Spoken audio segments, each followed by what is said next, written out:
O primeiro jogo da Copa do Mundo da FIFA na história aconteceu em 13 de julho de 1930, no Uruguai. A França venceu o México com um placar de 4-1. Apenas 13 países decidiram participar do torneio. Como eram menos de 16 equipes, tornou-se a única Copa do Mundo sem jogos de qualificação. O rei romeno Carlos II era um grande fã de futebol que fez de sua primeira e maior prioridade conseguir que sua equipe nacional jogasse na Copa do Mundo da FIFA. Ele só subiu ao trono 35 dias antes do campeonato, mas selecionou pessoalmente os jogadores para a equipe e eles enviaram a inscrição 3 dias antes do prazo. O problema era que a maioria dos jogadores trabalhava para uma empresa que se recusava a lhes dar férias pagas por 3 meses. Então, o próprio rei teve que dar alguns telefonemas e a equipe embarcou em direção ao Uruguai. Eles fizeram várias paradas no caminho para pegar o time francês e o presidente da FIFA, Jules Rimet, com o troféu em sua mala. Mais tarde, também pegaram as equipes da Bélgica e do Brasil.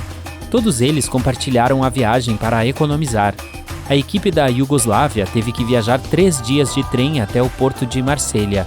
Eles iriam dividir o navio com a equipe do Egito, mas não conseguiram devido ao mau tempo. Era impossível fazer qualquer tipo de treinamento nos navios, e a viagem durava cerca de 15 dias. Ainda assim, a maioria das equipes que chegaram venceram as partidas de abertura. O árbitro do jogo final na primeira Copa do Mundo era belga. Ele usava uma jaqueta formal com gravata e calças de equitação, uma escolha de roupa bastante original para um evento esportivo.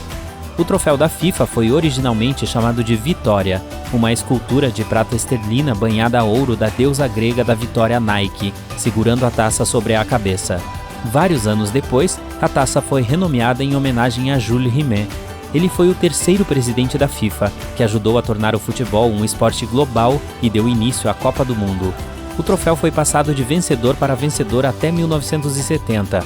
Naquele ano, o Brasil venceu a Copa do Mundo pela 3ª vez, o que lhe deu o direito de ficar com ela para sempre. Em 1966, o troféu da Copa do Mundo desapareceu por 7 dias. Naquele ano, o torneio aconteceria na Inglaterra. O troféu estava em exibição em uma exposição de selos em Londres. Era supervisionado 24 horas por dia, 7 dias por semana, mas um ladrão conseguiu invadir o local e roubar o troféu no 2º dia de exibição. Toda a nação começou a procurar pelo troféu imediatamente. O ladrão exigiu uma alta quantia de dinheiro para devolvê-la, e quando foi preso, a taça não estava com ele. E foi aí que um vira-lata preto e branco chamado Pickles salvou o dia. Uma semana após o roubo, Pickles notou algo embrulhado em um jornal sob uma cerca viva no jardim de sua casa no sul de Londres. O cachorro fez o seu dono, David Corbett, conferir o que ele havia encontrado. Depois de cuidadosamente desembrulhar o jornal, David percebeu que era o troféu da Copa do Mundo que estava em seu jardim. Assim que foi confirmado se tratar do legítimo, Pickles se tornou uma celebridade mundial instantaneamente. O seu dono recebeu uma recompensa de mais de $100 mil no dinheiro de hoje, e o cãozinho recebeu um suprimento vitalício de comida de cachorro. Vários anos depois, um novo troféu foi feito por um artista italiano que venceu um concurso de design. É uma estátua de 2 atletas segurando um globo feito de ouro de 18 quilates com faixas de malaquita em sua base. Alguns cientistas afirmam que o globo tem que ser oco, ou então seria impossível levantar o troféu como os vencedores o fazem. Ninguém viu o primeiro troféu original de Jules Rimet desde 1983. A Confederação Brasileira de Futebol, CBF, colocou o primeiro troféu original de Jules Rimet em exibição em seu escritório. Um grupo de ladrões conseguiu amarrar o segurança do prédio, abrir a moldura de madeira da caixa de vidro à prova de balas e pegar o troféu. O Banco Estadual do Rio de Janeiro ofereceu uma grande recompensa pelo retorno do troféu em segurança, mas o troféu nunca mais apareceu. A versão mais popular é que os ladrões o derreteram e transformaram em barras de ouro em uma das muitas fundições brasileiras. O sistema de cartões amarelo e vermelho só foi introduzido na Copa do Mundo de 1970. Até então, os árbitros tinham que dizer aos jogadores que haviam sido expulsos. No torneio no Chile, o famoso árbitro Ken Aston queria expulsar um dos jogadores italianos por chutar um atleta chileno. O italiano não falava inglês e o árbitro não sabia uma palavra de italiano. Então, outros jogadores e o segurança do estádio tiveram que arrastar o jogador para fora do campo. O resto do jogo foi bastante violento. Não havia como o árbitro avisar facilmente aos jogadores que tinham que sair do campo.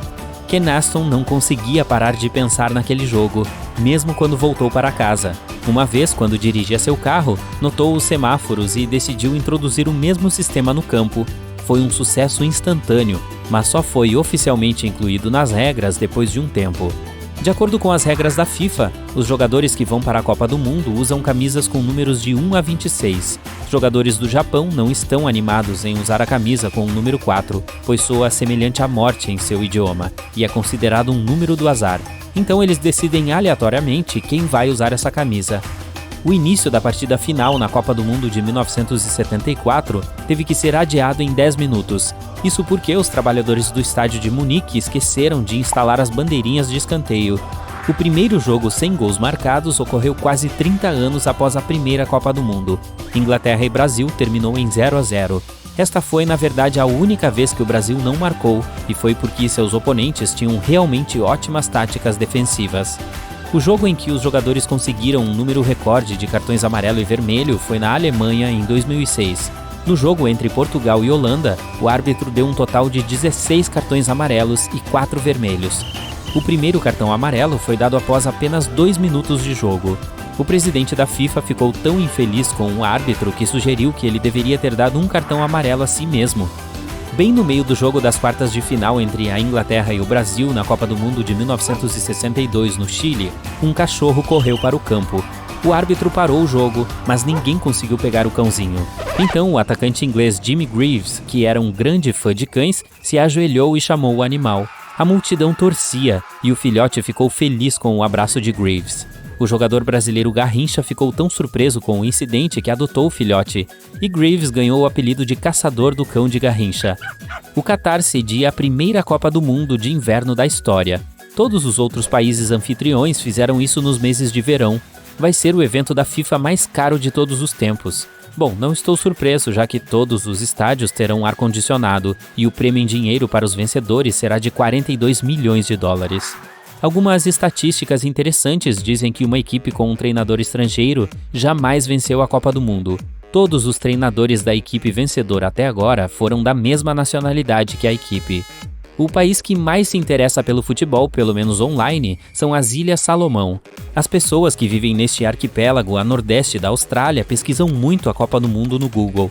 O técnico da equipe francesa Raymond Domenech liderou seu país em 2 Copas. Ele é um grande fã de astrologia e acreditava que os signos dos jogadores poderiam afetar seu desempenho. Ele não confiava em escorpiões e leões, pois acreditava que eles gostavam de se exibir. Assim, jogadores com esses signos não conseguiriam jogar o máximo que podiam.